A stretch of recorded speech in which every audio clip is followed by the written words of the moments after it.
Bueno, arrancaron las clases, todos nos preguntamos, bueno, ¿qué va a pasar este año con los chicos? Y también nos preguntamos qué va a pasar con los docentes y su salud. Principal herramienta la que tienen, estamos con Karina Rubio, que es la presidenta del Colegio de Fonoaudiólogos de Córdoba. Principal herramienta que tienen los docentes es la voz. ¿Cómo cuidarla? Porque resulta que arranca marzo, pero llegan a diciembre y prácticamente no tienen voz. Así es. Bueno, uno de los principales cuidados de la voz tiene que ver con el estado del aire, ¿no? Muchas veces empiezan las épocas en marzo donde aparecen muchas alergias y muchas personas sufren justamente de este problema y eso hace que tengamos menos aire, nos resfriamos más seguido y esto de hablar con una congestión nasal justamente es lo que nos dificulta la buena producción vocal.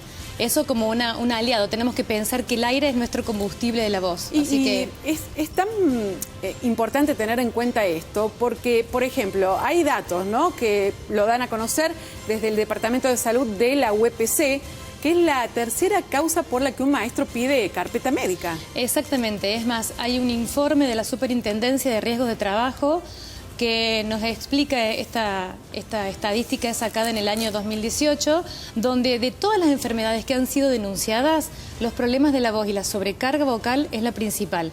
Ahí entran otros profesionales, pero los docentes siempre son los más afectados porque no tenemos el manejo de la técnica vocal efectiva para poder justamente estar 4 horas hablando continuamente. Claro, y muchas veces los docentes elevan la voz porque los chicos hablan, se distraen y cuando vuelven a su casa ya se siente el cansancio, ¿no?, en esa voz. Exacto. Y eso también provoca otro problema. Por supuesto, justamente una de las medidas que nosotros tratamos de promocionar es que el docente pueda estar atento a aquellos problemas que empiezan a aparecer, el cuerpo empieza a avisar.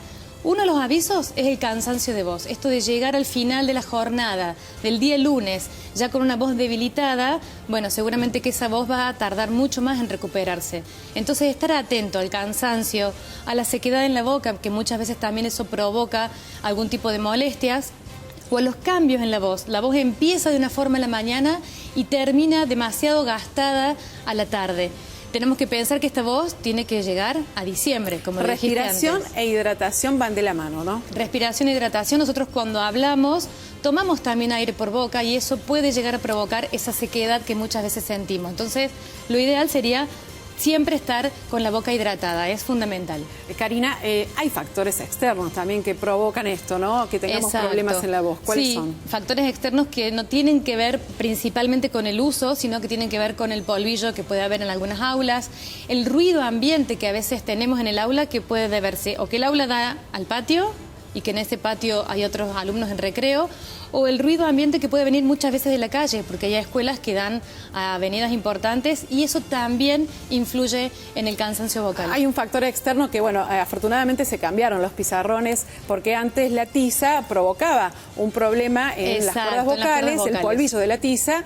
Y también en la piel, ¿no? Provocando sequedad en la boca, esto de que estamos diciendo que hablamos y respiramos al mismo tiempo, estos factores provocan esa sequedad que también influyen en el cansancio y en la producción de la voz. ¿Cuáles otros factores externos? Otros factores malos hábitos. Malos hábitos. Los malos hábitos como el cigarrillo, que bueno, por suerte en algunos lugares ya se respeta muchísimo esto de no fumar en las salas de docentes, no se permite el uso del cigarrillo, lo cual es una buena actitud, digamos, de compañerismo también. Y bueno, por supuesto que es un factor importante que influye mucho, es el cigarrillo. El reflujo, que es un factor interno de cada uno, que tiene que ver con una alteración, se puede decir, o con algunos signos a nivel gástrico que pueden influir a nivel laringio, ¿no?, provocando irritaciones en las cuerdas vocales, pero que tienen otro origen, ¿no? Porque acá recordemos que tenemos un trabajo, un equipo muy vecino, el equipo digestivo y el equipo vocal, están vecinos, entonces uno puede perjudicar al otro. El descanso también es importante, El ¿no? descanso es fundamental, poder dormir entre 6 a 8 horas hace que también la voz descanse, y uno de los consejos que sabemos darle a los docentes es, cuando terminan su jornada laboral, es hacer un ratito de silencio.